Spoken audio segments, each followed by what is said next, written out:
रवि प्रदोष व्रत कथा जो आज हम आपको सुनाने जा रहे हैं। रविवार के दिन यह व्रत आने के कारण इसे रवि प्रदोष व्रत कहा जाता है। प्रदोष व्रत हर महीने के दोनों पक्षों की त्रयोदशी तिथि को रखा जाता है।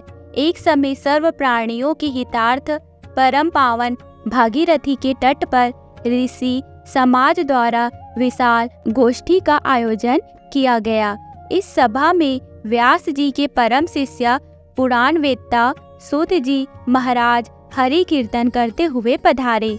सूत जी को आते हुए देखकर सौनकादि 88,000 ऋषि मुनियों ने खड़े होकर दंडवत प्रणाम किया। महान ज्ञानी सूत जी ने भक्ति भाव से ऋषियों को हृदय से लगाया तथा आशीर्वाद दिया। विद्वान ऋषिगण और सब शिष्य आसनों पर विराजमान हो गए। सौनकादि ऋषि ने पूछा, हे पूज्यवर महामते, कृपया यह बताने का कष्ट करें कि मंगलप्रद कष्ट निवारक यह व्रत सबसे पहले किसने किया और उसे क्या फल प्राप्त हुआ। श्री सूत जी बोले, आप सभी शिव के परम भक्त हैं। आपकी भक्ति को देखकर मैं व्रती मनुष्यों की कथा कहता हूँ, ध्यान से सुनो। रवि प्रदोष व्रत की कथा के अनुसार एक गांव में अति दीन ब्राह्मण निवास करता था। उसकी साध्वी स्त्री प्रदोष व्रत किया करती थी। उसे एक ही पुत्र रत्न था। एक समय की बात है, वह पुत्र गंगा स्नान करने के लिए गया। दुर्भाग्यवश मार्ग में चोरों ने उसे घेर लिया और वे कहने लगे कि हम तुम्हें मारेंगे नहीं, तुम अपने पिता के गुप्त धन के बारे में हमें बतला दो। बालक दीन भाव से कहने लगा कि बंधुओं, हम अत्यंत दुखी दीन हैं, हमारे पास धन कहाँ है। तब चोरों ने कहा कि तेरे इस पोटली में क्या बंधा है। बालक ने निसंकोच कहा कि मेरी माँ ने मेरे लिए रोटियां दी है। यह सुनकर चोरों ने अपने साथियों से कहा कि साथियों, यह बहुत ही दीन दुखी मनुष्य है, अतः हम किसी और को लूटेंगे। इतना कहकर चोरों ने उस बालक को जाने दिया। बालक वहां से चलते हुए एक नगर में पहुंचा।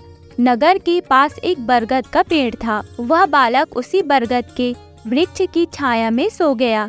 उसी समय उस नगर के सिपाही चोरों को खोजते हुए उस बरगद के वृक्ष के पास पहुँचे और बालक को चोर समझकर बंदी बना राजा के पास ले गए।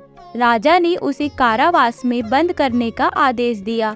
ब्राह्मणी का लड़का जब घर नहीं लौटा तब उसे अपने पुत्र की बड़ी चिंता हुई। अगले दिन प्रदोष व्रत था। ब्राह्मणी ने प्रदोष व्रत किया और भगवान शंकर से मन ही मन अपने पुत्र की कुशलता की प्रार्थना करने लगी। भगवान शंकर ने उस ब्राह्मणी की प्रार्थना को स्वीकार कर ली। उसी रात भगवान शंकर ने उस राजा को स्वप्न में आदेश दिया कि वह बालक चोर नहीं है, उसे प्रातः काल छोड़ दे, अन्यथा उसका सारा राज्य वैभव नष्ट हो जाएगा। प्रातः काल राजा ने शिव जी की आज्ञानुसार उस बालक को कारावास से मुक्त कर दिया। बालक ने अपनी सारी कहानी राजा को सुनाई। सारा वृतांत सुनकर राजा ने अपने सिपाहियों को उस बालक के घर भेजा और उसके माता पिता को राज दरबार में बुलाया।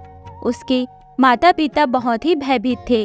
राजा ने उन्हें भयभीत देखकर कहा कि आप भयभीत ना हो, आपका बालक निर्दोष है। राजा ने ब्राह्मण को 5 गांव दान में दिए, जिससे कि वे सुखपूर्वक अपना जीवन व्यतीत कर सके। भगवान शिव की कृपा से ब्राह्मण परिवार आनंद में रहने लगा। अतः जो मनुष्य रवि प्रदोष व्रत को करता है, वह सुखपूर्वक और निरोगी होकर अपना पूर्ण जीवन व्यतीत करता है तथा उसके जीवन में खुशहाली आती है। तो दोस्तों, ये प्रदोष व्रत कथा आपको कैसी लगी हमें कमेंट करके जरूर बताइएगा। वीडियो को लाइक, चैनल को सब्सक्राइब जरूर कीजिएगा। मिलते हैं नेक्स्ट वीडियो में। Okay, bye bye, take care, thank you.